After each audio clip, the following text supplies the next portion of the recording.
2014 की क्रांति एवं रूस का सैन्य दखल संपादित करें। नवंबर 2012 में यूरोपीय संघ के साथ अंतिम समय में एक व्यापारिक समझौता रद्द कर रूस के साथ जाने पर के बाद यूक्रेन की राजधानी कीव में सरकार विरोधी प्रदर्शन प्रारंभ हो गए। लाखों लोगों ने इंडिपेंडेंस स्क्वायर पर प्रदर्शन किया। पुलिस और प्रदर्शनकारियों में झड़प हुई जिसमें 70 से अधिक मारे गए और लगभग 500 घायल हो गए। 23 फरवरी 2014 को यूक्रेन के तत्कालीन राष्ट्रपति विक्टर यानुकोविच के ऊपर महाभियोग लगाए जाने के बाद यूक्रेन की संसद ने स्पीकर ओलेक्सेंडर तुर्चिनोव को अस्थायी रूप से राष्ट्रपति के कार्यों की जिम्मेदारी सौंप दी।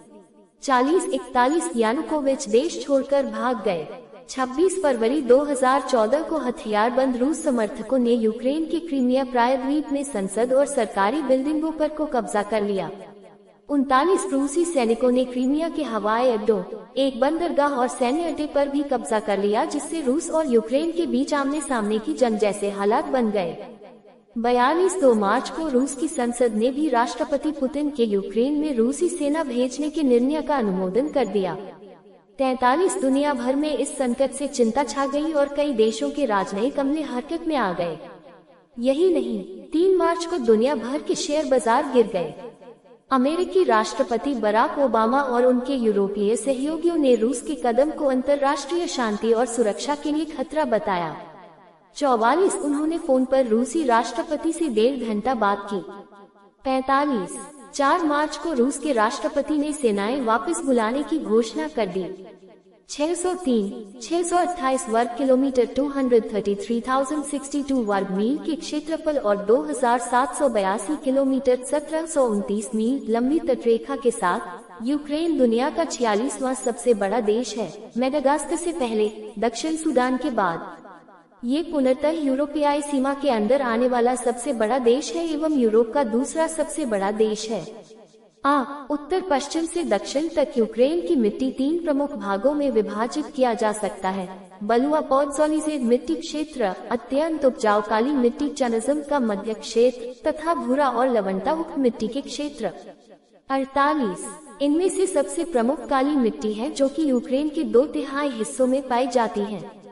यह अत्यंत ही उपजाऊ मिट्टी होती है। इसे दुनिया की सबसे उपजाऊ क्षेत्रों में से एक माना जाता है और पावका टोकरी के नाम से प्रसिद्ध है। 49 यूक्रेन जानवरों, कवक, सूक्ष्म जीवों और पौधों की विभिन्नताओं का घर है।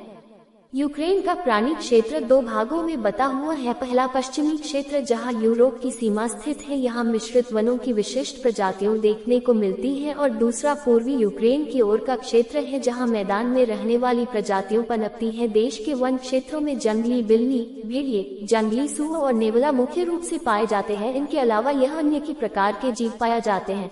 वही कार्पाथियन पहाड़ियाँ, जो कि कई स्तनधारियों का घर है, जिनमें भूरे भालू, ऊँट बिलाव तथा मिंक प्रमुख हैं। कवक संपादित करें। कवक की 6,600 से अधिक ज्ञात प्रजातियों को यूक्रेन में दर्ज किया गया है, लेकिन अभी कई संख्या में अज्ञात प्रजातियां भी हैं। यूक्रेन में ज्यादातर समशीतोष्ण जलवायु रहती है। इसके अपवाद क्रीमिया के दक्षिणी तट है, जहां उपोष्णकटिबंधीय जलवायु है। 50 यहाँ की जलवायु अटलांटिक महासागर से आने वाली मामूली गर्म तथा नम हवा से प्रभावित होती है। औसत वार्षिक तापमान 7 डिग्री सेल्सियस 41.9 - 44.6 डिग्री फ़ारेनहाइट उत्तर की ओर से लेकर 11-13 डिग्री सेल्सियस 51.8 - 55.4 डिग्री फ़ारेनहाइट दक्षिण में रहती है। 51 वर्षा बूंदाबांदी, बारिश, ओले के साथ वर्षा, बर्फ, कच्चा ओला और ओलो इत्यादि का वितरण भी सामान्य है। ये पश्चिम और उत्तर में सबसे अधिक जबकि पूर्व और दक्षिण पूर्व में सबसे कम है। पश्चिमी यूक्रेन में, विशेष रूप कार्पाथियन पहाड़ों में वर्षा 1200 मिलीमीटर 47.2 में के आसपास प्रतिवर्ष होता है, जबकि क्रीमिया और काला सागर के तटीय क्षेत्रों के आसपास 400 मिलीमीटर होती है।